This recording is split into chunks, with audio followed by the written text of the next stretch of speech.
Sensasi, selayang romansa siswa Semandi. Assalamualaikum warahmatullahi wabarakatuh. Halo Sobat Sensa, ini adalah episode pertama dari podcast Sensasi, selayang romansa siswa Semandi. Saya Bida, di sini saya akan memandu podcast Sensasi untuk beberapa menit ke depan. Oh iya Sobat Sensa, kita di episode pertama ini kita bakal kedatangan tamu yang spesial banget ya. Kira-kira siapa sih dia? Oke, dia adalah alumni inspiratif dari SMA Negeri 1 Sukodadi. Kalian pasti penasaran banget nih ya. Tetap stay di podcast Sensasi. Nah, ini dia narasumber kita, Mbak Santi Widiasari. Halo Mbak Santi. Halo Bida. Gimana nih kabarnya? Alhamdulillah baik sekali Bida. Bida gimana kabarnya? Alhamdulillah baik sekali. Nah, Mbak Santi, boleh dong disapa dulu sobat-sobat sensanya nih. Oh boleh banget. Halo Sobat Sensa. Mbak Santi, kan belum banyak yang tahu ya siapa sih Mbak Santi itu gitu. Boleh nggak perkenalan dulu? Boleh banget. Silakan. Halo Sobat Sensa, kenalin aku Santi Widiasari. Aku lulusan dari SMA Negeri 1 Sukodadi, alumni tahun 2013 Bida. Berarti udah lama banget Mbak ya? Iya, sekarang 2023, berarti artinya 10 tahun yang lalu Bida. Udah lama banget ya, 10 tahun. Mbak kan baru diundang ya di sini. Nah, kan pasti lihat suasana yang udah beda di SMA Negeri 1 Sukodadi ini. Gimana sih perasaan Mbak, atau nostalgia atau gimana gitu? Betul banget Bida. Jadi Sobat Sensa, tadi waktu pertama kali Mbak Santi datang di depan itu udah beda tuh Bida, dari pagernya udah beda. Dulu nggak seperti itu. Terus kemudian masuk, bangunan-bangunannya juga udah banyak yang beda. Dan apalagi setelah masuk di ruangan ini itu beda banget, karena dulu 10 tahun yang lalu belum ada podcast Sensasi, dan hari ini udah ada podcast Sensasi. Jadi banyak perubahan yang positif dan bagus di SMA Negeri 1 Sukodadi ini. Mbak, ngomong soal SMA nih ya, cerita dong pengalaman Mbak Santi selama jadi siswa di SMA Negeri 1 Sukodadi ini.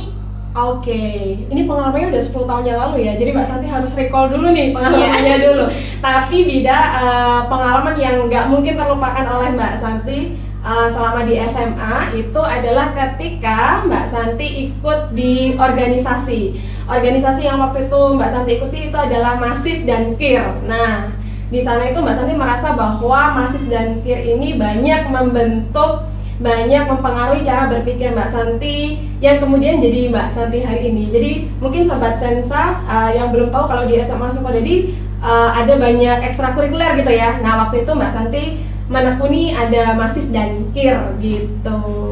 Oh, ternyata Mbak Santi ini dulu tuh ikut ekstra MASIS ya? Betul. Sama dong, Bida juga ikut ekstra MASIS loh Mbak. Nah, seneng banget, jadi kita satu ekstra tuh ya. Mbak Santi tapi 10 tahun yang lalu, Bida hari ini nih, ini keren banget. Mbak Santi kan sekolah di Semandi ya, sekolah yang mewah. Mewah bukan berarti wow gitu Mbak ya, tapi mepet sawah. Gak malu sekolah di Semandi nih. Oh, berarti julukan mewah sampai sekarang masih ada ya Bida ya? Iya. Ya dulu zamannya Mbak Santi juga ada nih Sobat Sensa, jadi julukannya mewah, mepet sawah gitu ya.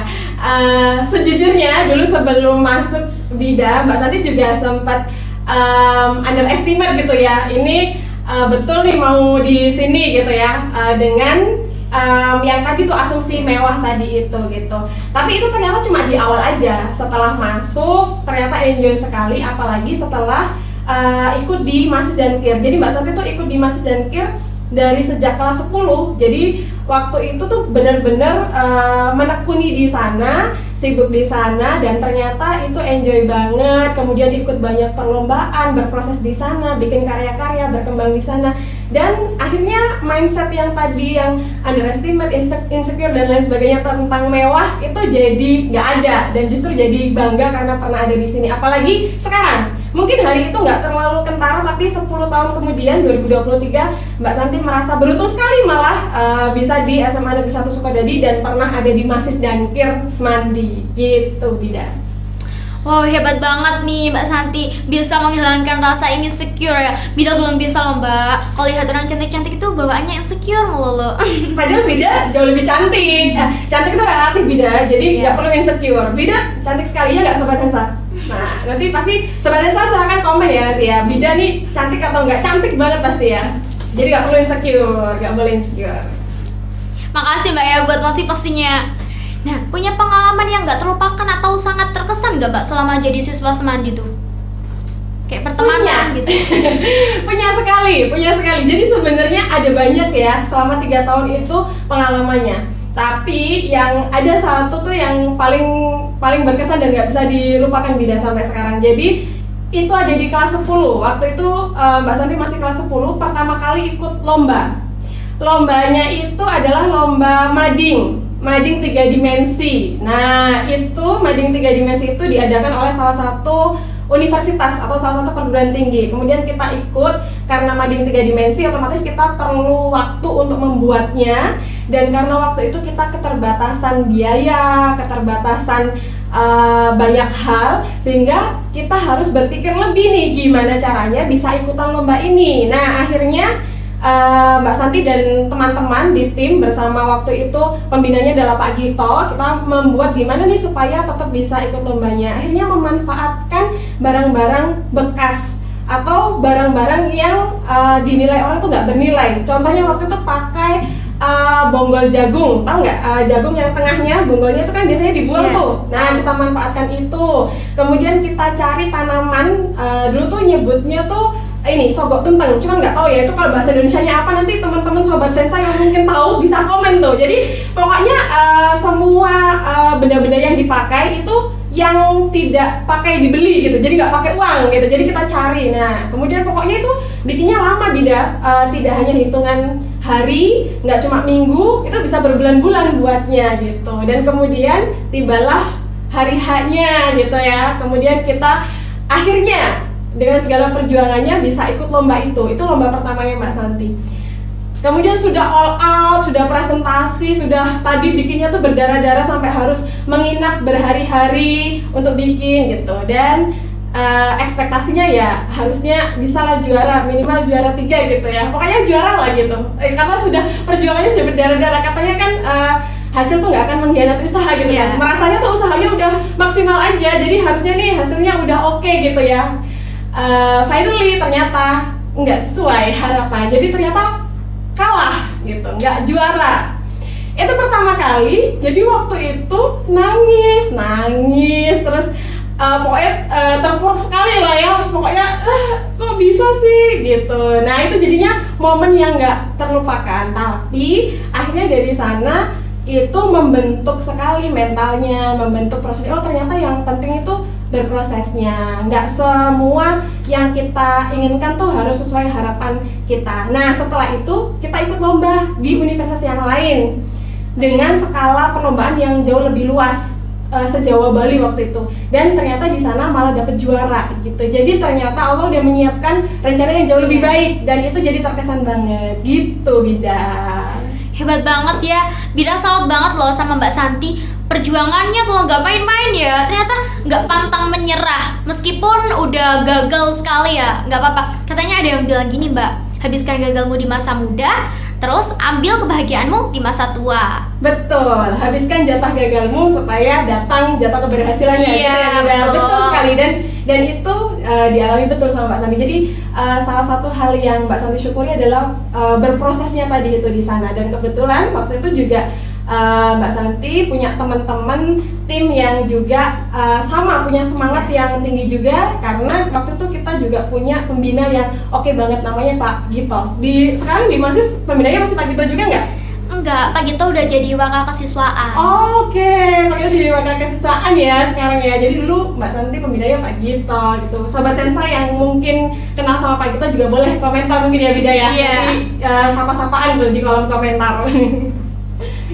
Gini Mbak, dulu Mbak Santi jadi ketua MASIS ya. Kenapa dulu kok memilih ekstra MASIS? Padahal banyak ekstra lainnya di Semandi kayak pala, terus banyak juga yang lainnya gitu.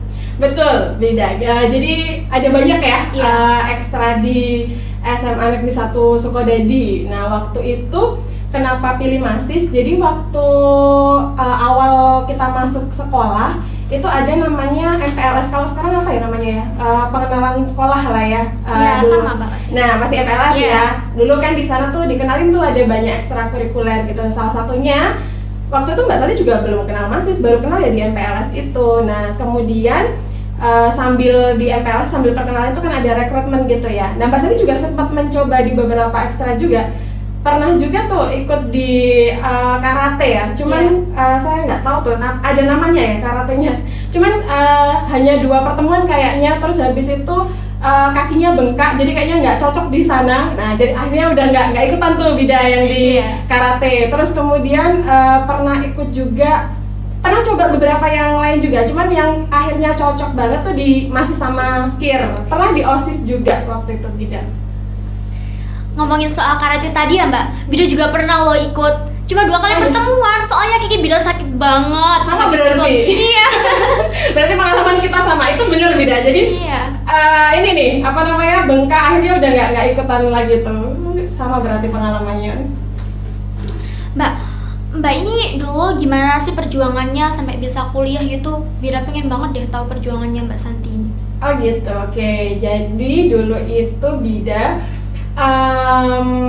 setelah kelas 3 ya, setelah lulus itu, sebelum lulus kan biasanya sudah ada ya SNMPTN dan yang lainnya. Nah Mbak Santi tuh ketika mau kuliah tidak mulus aja ya, maksudnya nggak langsung dapat aja, nggak, drama sekali.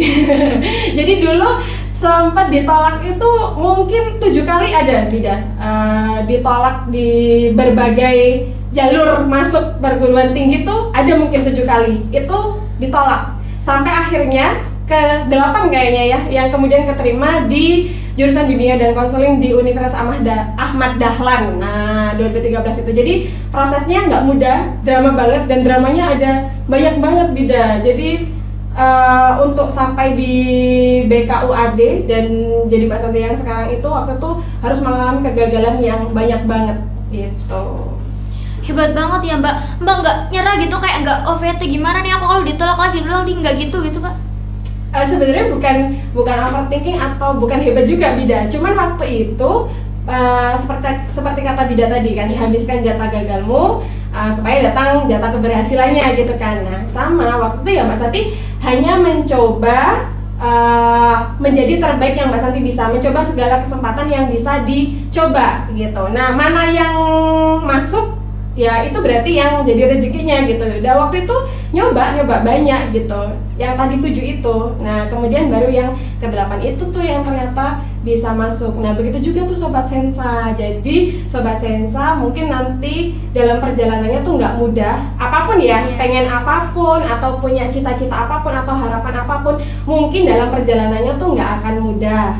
Tapi yang jelas kita harus tetap jadi versi terbaik dari diri kita, supaya nanti hasilnya juga jadi hasil yang terbaik gitu. Mudah-mudahan Allah kasih hasil yang terbaik. Jadi nggak boleh gampang menyerah gitu. Apalagi kalau sekarang itu ya, generasi sekarang tuh sebetulnya generasi instan, karena apa-apa tuh bisa didapatkan dengan mudah. Jadi kalau gagal sekali tuh biasanya langsung drop, langsung overthinking, langsung insecure. Nah itu tuh nggak boleh tuh. Kalau kita baca ada namanya skill yang dibutuhkan di abad 21 tuh namanya 4Cs. Itu ada 4C.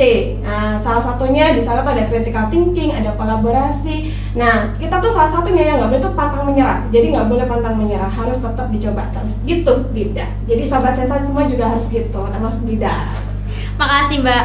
Nah kan katanya Mbak Santi nggak boleh pantang menyerah ya. Kalau lingkungan kita tuh nggak mendukung kita buat kuliah, itu gimana sih Mbak caranya yakinin lingkungan kita tuh buat dapat support system gitu? Oke, faktor tuh sebenarnya memang selalu ada 2 ya, faktor internal dan ada faktor eksternal. Faktor internal tuh yang ada di dalam diri kita, faktor eksternal tuh yang ada di luar diri kita gitu. Nah kalau yang di luar diri kita itu kita bicaranya bisa panjang Bida, dan setiap orang itu mungkin faktor eksternalnya itu akan berbeda-beda, latar belakangnya tuh beda-beda. Mungkin yang tidak dibolehkan itu mungkin karena faktor finansialnya, atau mungkin karena paradigma orang tuanya yang belum terbuka, atau apa nih. Nah itu tentu saja beda-beda tuh cara penyelesaiannya. Cuma dari apapun itu permasalahannya, sebenarnya yang paling kuat itu adalah faktor internalnya atau yang ada di dalam diri kita gitu. Jadi karena kenapa? Orang yang paling berkuasa tentang diri kita itu ya diri kita sendiri gitu. Kalau kita yang paling berkuasa yang punya kontrol lebih terhadap diri kita tuh ya diri kita sendiri. Jadi kita harus bisa kontrol diri kita harus tahu kita tuh maunya apa dan gimana cara kesananya. Kalau misalnya tadi ternyata ada support system kita yang ternyata malah nggak support gitu, jadinya kita agak terhambat nih. Nah mungkin ada beberapa yang perlu kita komunikasikan sama mereka, bukan berarti kita harus menyerah, tapi kita justru harus selesaikan, kita harus komunikasikan. Kalau kita nggak mampu, kita bisa cari bantuan ke orang lain yang mungkin bisa ngebantu kita gitu, Bida. Jadi gitu ya Mbak Santi. Mbak Santi, Bida mau curhat nih sedikit. Kan di desa Bida itu banyak ibu-ibu ya. Nah Bida tuh pengen ngomong sama ibu Bida kalau Bida tuh pengen kuliah. Terus tetangga Bida nyaut dong, buat apa wanita kuliah? Toh nanti jadi ibu rumah tangga juga. Gimana menurut Mbak Santi dengan ungkapan tersebut? Oke, jadi ngapain kuliah nanti juga jadi ibu rumah tangga gitu ya? Ngapain perempuan harus pakai kuliah, harus sekolah tinggi-tinggi gitu ya? Gini Bida, jadi kalau misalnya kita mau ngejelasin kayak gitu, ada beberapa pilihan sih. Kalau misalnya kita dengar kayak gitu, bisa Bida punya pilihan untuk tidak menanggapi itu kalau memang dirasa memang tidak perlu ditanggapi. Tapi yang kalau misalnya Bida perlu untuk menguatkan diri, jadi omongan tadi tuh misalnya ngena tuh di Bida gitu ya, terus kemudian perlu menguatkan diri. Jadi yang perlu pertama nih Bida, yang perlu dikuatkan nih menurut Mbak Santi, diri kita. Karena balik lagi tadi ya, kontrol orang yang punya kontrol lebih terhadap diri kita tuh ya kita sendiri. Orang yang paling punya kuasa lebih terhadap diri kita tuh ya diri kita sendiri. Orang mau ngomong apapun tentang diri kita, mau ngata-ngatain kita, mau gimana tentang kita, tapi kalau memang itu nggak benar dan kita nggak mengizinkan itu masuk ke diri kita, ya itu nggak akan kenapa-kenapa juga gitu, nggak akan ngefek ke kita. Tapi kalau kita membiarkan itu masuk, ya kita akan masuk. Tapi kalau misalnya butuh penjelasan rasionalnya ya, kayak tadi ya, misalnya ada nada sumbang, ngapain sih perempuan harus sekolah tinggi-tinggi, kan nanti juga akan jadi ibu rumah tangga gitu ya. Justru karena jadi ibu itu butuh ilmu yang banyak, butuh mindset yang luas, karena nanti akan jadi madrasah utama untuk anak-anaknya kan gitu. Jadi untuk bisa jadi madrasah utama itu ya berarti ilmunya harus banyak. Justru karena itu makanya harus sekolah yang tinggi. Justru karena itu maka pengetahuannya, ilmunya harus banyak supaya bisa melahirkan anak-anak yang cerdas, jadi generasi yang bisa membanggakan orang tuanya dan juga bangsanya gitu Bida. Itu yang harus ditanamkan. Dan kalau menjelaskan ke lingkungan ya, tergantung lingkungannya. Kalau Bida menjelaskan gitu tadi misalnya ke ibu-ibu tadi, bisa jadi nggak diterima.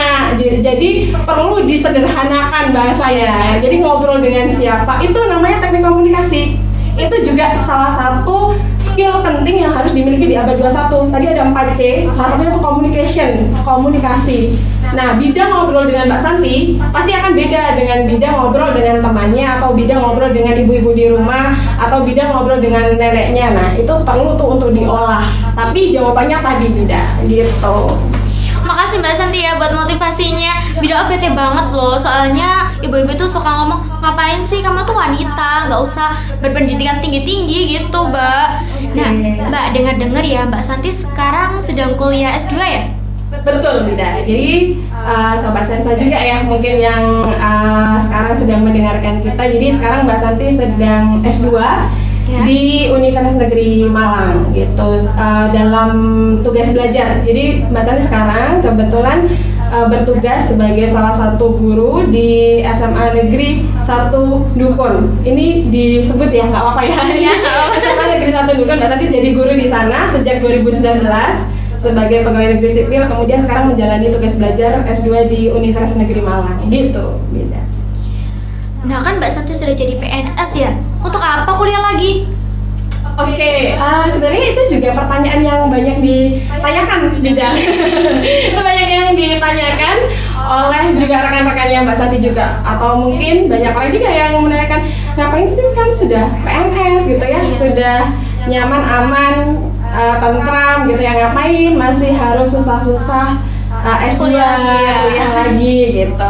Nah kalau Mbak Santi Bida, jadi karena Mbak Santi itu di sekolah itu kan sebagai guru bimbingan dan konseling, yang setiap hari itu otomatis Mbak Santi selalu bergelut dengan siswa-siswa. Salah satunya di bimbingan dan konseling itu ada bimbingan karir, yang mana Mbak Santi mendampingi siswa-siswanya Mbak Santi yang tentunya mereka mau melanjutkan baik studi, bekerja dan lain sebagainya setelah perencanaan, setelah sekolah gitu ya, SMA, karena Mbak Santi di SMA.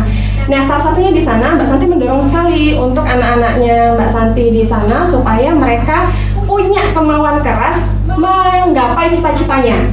Setiap hari Mbak Santi selalu mengatakan itu, untuk jangan takut bermimpi, untuk jangan pantang menyerah, untuk harus mau belajar, untuk mau berkembang, karena dunia ini nggak pernah berhenti mengajar, jadi kita juga nggak boleh berhenti belajar. Itu yang disampaikan Mbak Santi. Nah, Mbak Santi mengilhami bahwa mendidik itu nggak hanya dengan kata-kata, tapi juga harus dengan tindakan. Nah, kalau selama 3 tahun tuh Mbak Santi sudah mengucapkan itu terus. Nah, giliran sekarang tuh Mbak Santi ngasih teladan ke mereka. Kalau ternyata gurunya juga nggak mau kalah loh, gurunya juga mau belajar terus loh, maka harusnya anak-anaknya juga harus jauh lebih semangat. Nah, seperti itu. Jadi kalau yang 3 tahun ke belakang Mbak Santi itu dengan ajakan, dengan persuasif, dengan motivasi, hari ini Mbak Santi mau dengan tindakan, dengan ngasih teladan bahwa Mbak Santi mau meninggalkan zona nyamannya tadi untuk terus belajar, untuk terus berkembang. Begitu. Salut banget sama Mbak Santi. Mbak Santi tuh kayak ya Allah, nggak itu banget sama zona nyaman. Kok langsung bisa keluar sama zona nyaman? Bida tuh nggak bisa sekalian kalau udah pegang HP, rebahan itu susah lepas gitu Mbak ya. Sama Bida nggak langsung nggak. Mbak Santi nggak sehebat itu. Tidak langsung kemudian bisa keluar, enggak juga, butuh proses. Mbak Santi juga manusia biasa. Kalau sudah di depan HP juga scrolling tuh enak banget ya. Scrolling TikTok, scrolling Instagram atau media sosial yang lain. Cuma kita memang harus kontrol diri kita dan harus tahu batasannya, karena sekali lagi orang yang paling tahu diri kita ya diri kita sendiri. Orang yang bisa kontrol diri kita ya diri kita sendiri. Bida. Jadi harus tahu batasannya. Semuanya boleh tapi nggak boleh berlebihan gitu. Karena sesuatu yang berlebihan itu nggak baik Mbak ya. Kecuali uang. Uang yang berlebihan bisa nggak baik juga nggak ya? Kecuali uang ya. Kecuali uang Mbak. Kecuali uang. Tapi kayaknya uang kalau berlebihan bingung juga. Bida ngabisinnya untuk apa? Karena Bida kalau punya uang banyak mau dibuat apa?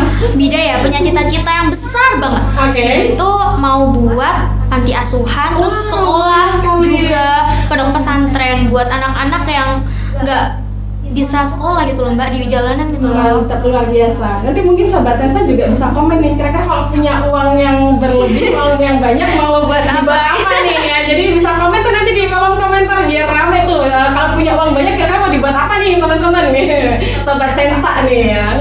Nah Mbak, untuk kuliah S2 ya, jalannya berliku-liku kayak waktu mau daftar S1 nggak sih? Dulu atau mulus-mulus aja? Katanya kan S1 dulu tuh Mbak Santi ditolak dulu. Gimana? Di S2 ini jalannya juga sama, nggak mulus, berliku, cuman berlikunya beda ya. Kalau dulu tuh berlikunya nyari kampusnya, kalau yang sekarang ini berlikunya di aspek yang berbeda, jauh berliku, jauh lebih berat, tapi untuk kampusnya alhamdulillah sekali mendaftar langsung keterima dan alhamdulillah dengan beasiswa juga. Cuman di perjalanannya amat sangat berliku Bida dan tidak mudah, sangat panjang, tapi ya gitu, tapi di aspek yang lain, tapi sangat panjang sekali prosesnya. Nah Mbak, ngomongin masalah kuliah nih ya, untuk melanjutkan ke perguruan tinggi tuh kira-kira penting nggak sih? Oke, kira-kira penting nggak sih? Atau mungkin kenapa kuliah penting gitu ya? Oke, kalau menurut Mbak Santi ya, kenapa kuliah itu penting? Mungkin ini juga bisa buat Sobat Sensa, atau mungkin Sobat Sensa nanti punya perspektif lain, boleh di komen juga ya. Tapi kalau dari perspektifnya Mbak Santi nih Bida, kenapa sih kuliah itu penting? Menurut Mbak Santi, kuliah itu membeli kesempatan dan situasi yang mendorong kita untuk terus belajar, situasi yang mendorong kita untuk terus bertumbuh, situasi yang mendorong kita untuk terus berjejaring, untuk meluaskan koneksi, situasi yang mendorong kita untuk terus berkembang, berkarya, bergerak. Itu adalah situasi yang whole package menurut Mbak Santi, yang tidak mudah kita temukan di tempat lain. Itu sudah disediakan di sana, whole package, kesempatan dan situasi itu yang bisa kita manfaatkan dengan maksimal. Jadi itu pentingnya. Jadi kita membeli kesempatan dan membeli situasi itu.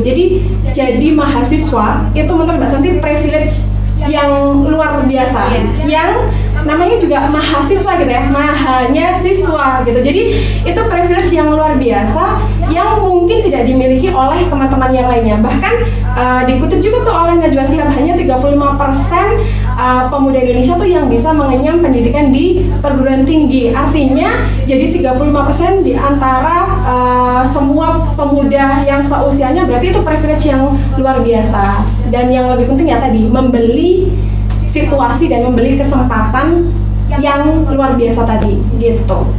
Mbak, ternyata kita udah ngobrol hampir setengah jam ya. Oh iya? Lama banget. Ya? Gara-gara kita terhanyut sama obrolan kita. Nah, nggak terasa karena bersama Mbak Santi yang jos dan mantap.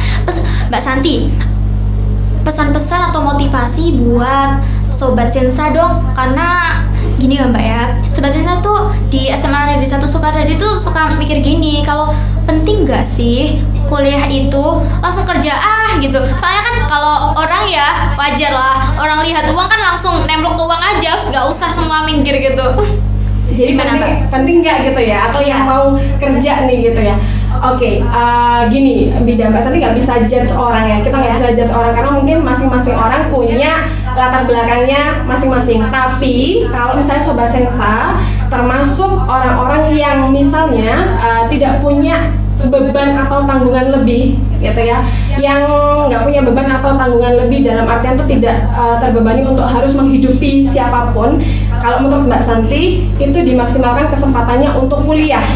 Kenapa? Karena ya tadi tuh, dengan kuliah itu kita itu membeli situasi dan kesempatan yang mungkin tidak kita dapatkan atau susah untuk kita dapatkan kalau kita tidak di sana tadi. Karena kuliah tadi menjadikan kita itu punya kesempatan dan situasi yang mendorong kita untuk selalu belajar, berdiskusi, berkembang, bertumbuh, menjalin koneksi. Atau Mbak Santi kasih contoh misalnya ya, contoh dari Mbak Santi sendiri ya. Waktu kuliah Mbak Santi akhirnya punya banyak kesempatan yang mungkin kesempatan itu tidak Mbak Santi peroleh kalau Mbak Santi nggak kuliah. Misalnya waktu itu Mbak Santi selama kuliah itu berkesempatan untuk mengikuti berbagai program yang kemudian mengantarkan Mbak Santi untuk bisa datang ke berbagai negara lainnya di luar Indonesia, yang itu mungkin nggak Mbak Santi dapatkan kalau Mbak Santi nggak kuliah gitu. Jadi di kuliah itu tuh semacam satu situasi, satu lingkungan yang itu tuh bisa mendorong kita untuk bergerak banyak, untuk berkembang, untuk bertumbuh, untuk berkarya gitu. Yang ini tuh mungkin nggak bisa kita dapatkan kalau nggak di kuliahan gitu. Cuma gini ya. Cuman kan ini tadi di perkuliahan tuh sudah disediakan whole package, ada banyak banget. Nah, kita mau ambil seberapa itu tergantung pribadinya masing-masing. Kalau kita mau ambil banyak ya kita akan dapatnya banyak. Kalau kita mau ambilnya sedikit ya kita akan dapatnya sedikit. Itu kenapa jadi berbeda-beda, karena itu kembali lagi ke diri kita. Tapi perkuliahan itu setidaknya sudah menyediakan whole package-nya tadi itu beda, dan itu mendorong kita untuk bisa mencapai apa-apa yang kemudian menjadi cita-cita kita, atau minimal tuh menjadi anak tangga kita untuk menggapai mimpi-mimpi kita begitu Bida, atau menggapai kesuksesan kita. Meskipun definisi sukses itu juga setiap orang punya definisi suksesnya masing-masing ya, dan definisi sukses itu nggak harus tentang cari uang, nggak harus dalam bentuk uang gitu ya. Mungkin Sobat Sensa juga bisa komen nih, definisi sukses dari Sobat Sensa nih apa gitu ya. Tapi memang kalau kuliah itu nggak melulu tentang cari uang, nggak melulu tentang nilai, tentang IPK, nggak melulu tentang di dalam kelas, tapi jauh lebih besar dari itu. Kesempatan-kesempatan di luar kelas itu justru yang lebih banyak sekali. Apalagi sekarang itu programnya ada namanya Kampus Merdeka ya, yang itu memungkinkan kita untuk bisa kuliah di satu tempat, tapi kita mencoba kita diberi kesempatan untuk juga kuliah di tempat lain, untuk magang dan lain sebagainya. Nah, itu kesempatan-kesempatan kita untuk membangun koneksi, ketemu dengan orang-orang yang mungkin bisa jadi eskalator untuk upgrade diri kita gitu Bida. Duh, makasih nih ya untuk Mbak Santi. Bida jadi termotivasi banget, pengen banget kuliah. Gimana nih Sobat Sensa? Udah termotivasi belum nih? Ya, mudah-mudahan Bida dan sobat-sobat Sensa semuanya juga mudah-mudahan bisa menjaga, karena motivasi tuh gitu Bida, sobat Sensa mungkin kadang-kadang naik terus mungkin nanti turun lagi, tapi kita harus punya tadi kontrol diri supaya kita masih on the track gitu. Oke, saya akan tutup. Nah, di lain kesempatan ngobrol lagi ya sama Mbak Santi nih ya. Boleh banget. Nah, makasih Mbak Santi udah datang ke podcast Sensasi. Ya, Mbak Santi juga seneng banget sudah diundang ke podcast Sensasi dan ketemu sama sobat Sensa semuanya. Terima kasih banyak undangannya, dan sorry mungkin ada hal-hal yang nggak berkenan buat sobat Sensa atau Bida di podcast Sensasi ini. Mbak Santi thank you banget dan sorry kalau ada yang nggak berkenan. Dan makasih Sobat Sensa udah nemenin kita. Nah, kami akhiri. Wassalamualaikum warahmatullahi wabarakatuh. Sampai jumpa di podcast selanjutnya.